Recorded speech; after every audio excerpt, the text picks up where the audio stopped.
So if you tell us about your role throughout the project and what were the main responsibilities of it? Started out with the Laura Marlin, creative director, where me and Amy were in charge of writing the songs for it and sort of arranging them. So we wrote a song each before the Easter holidays and another song each after.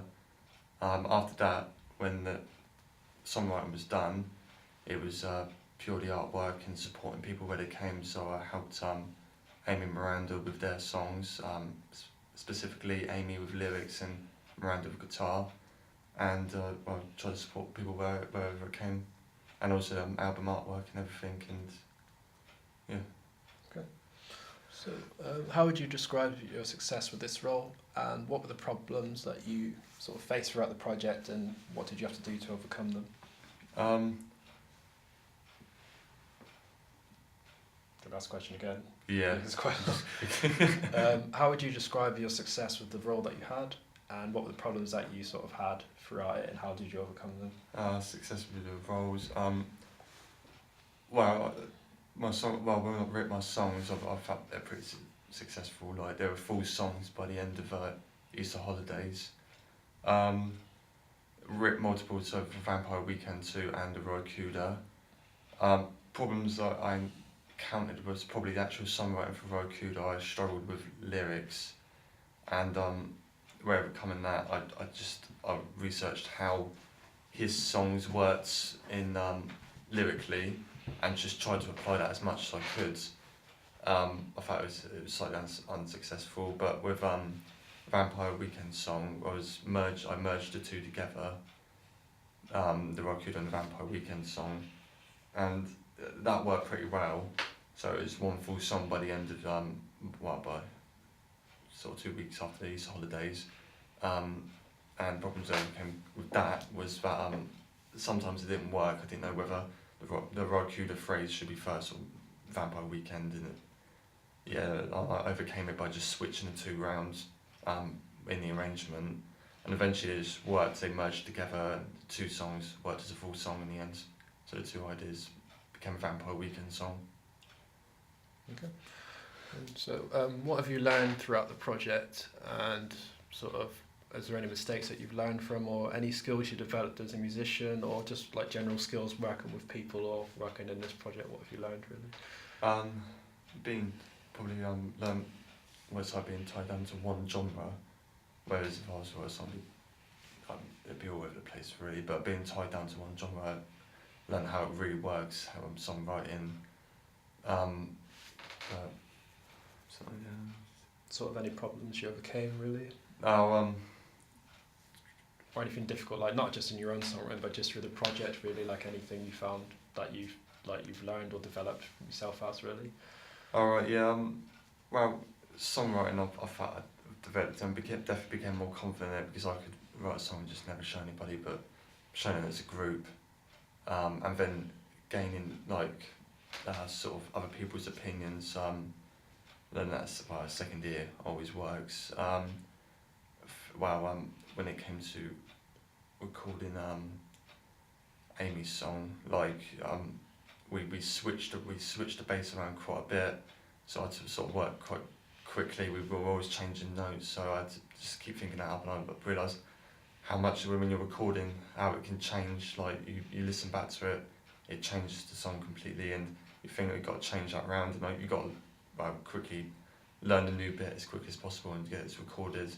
So I found that quite difficult at first, but grasped it after like a while. So how important do you think it is to have like a second ear on your music that you make really? Well, either you can be quite biased towards yourself, or you can be very too critical. So having a second ear, it could be the person saying, I don't think you need to be as critical as you are.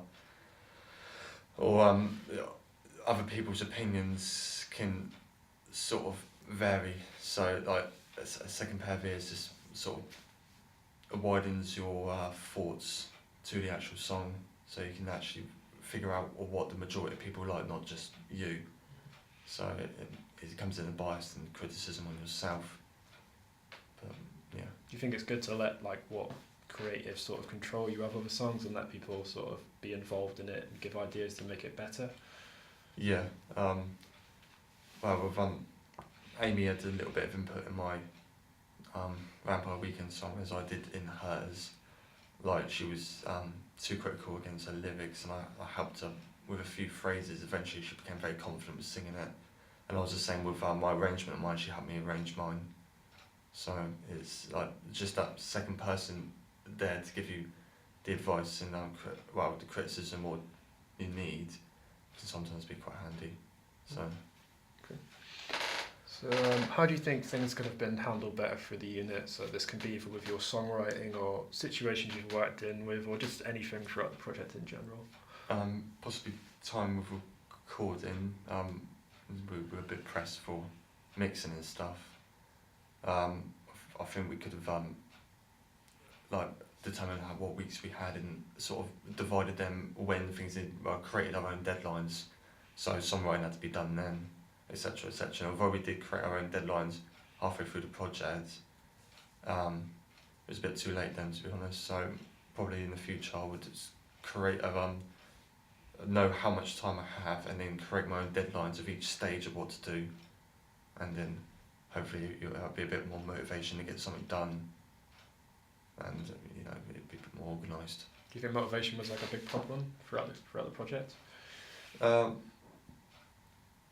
It could be. Every so often you get people get stressed out and everything, especially when people didn't turn up when you needed them, etc. But that's all part of it, I guess. But it's built though, so I feel like by the end of this, we'll all feel quite happy with the final product.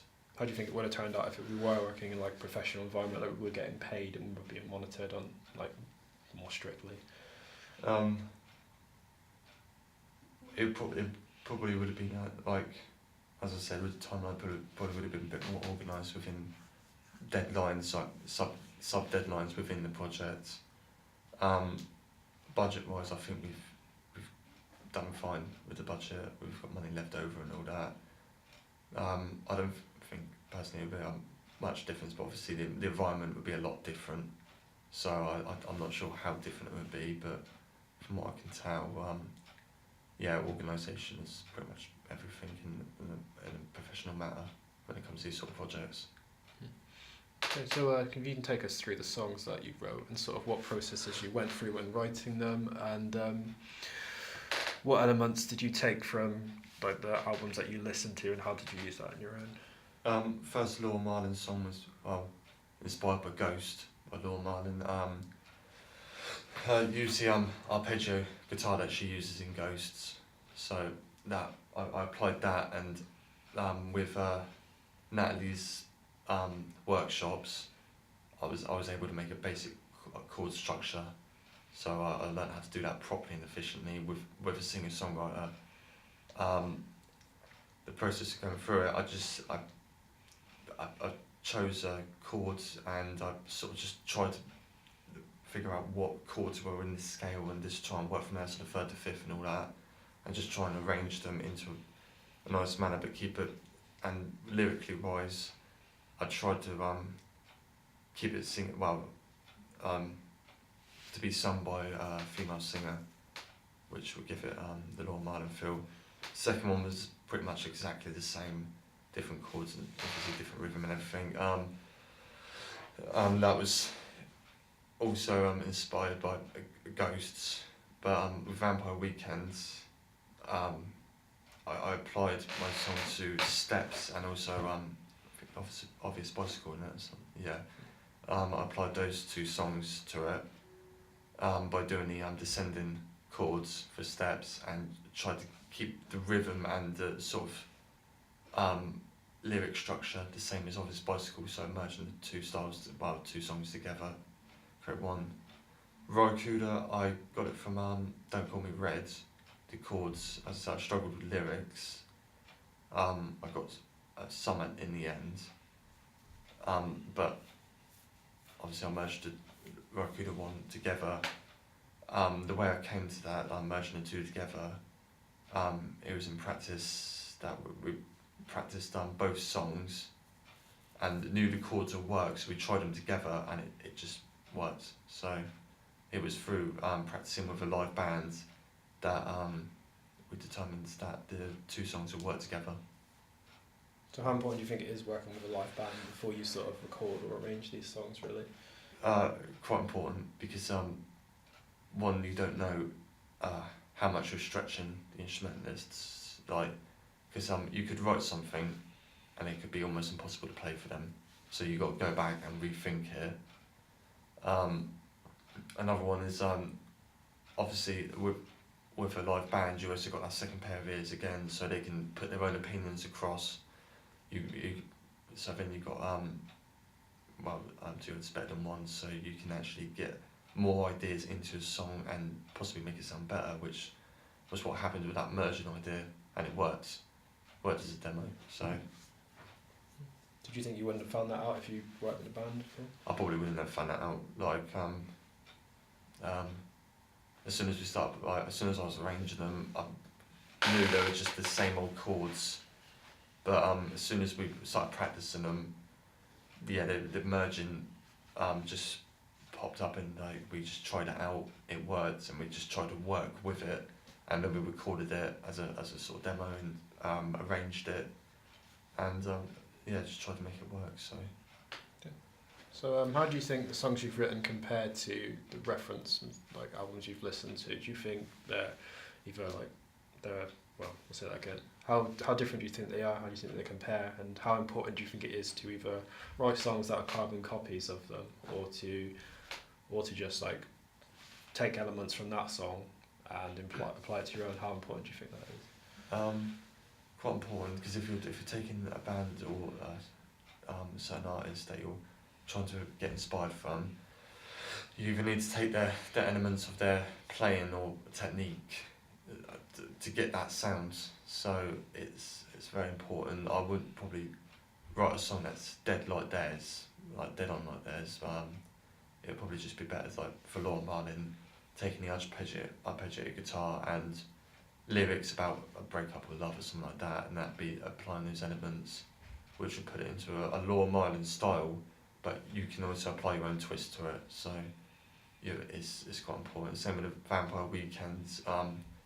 They took elements of classical, so you take elements of classical, like the descending chords and everything, and bass, and just applying that into a modern way, so putting synth to it.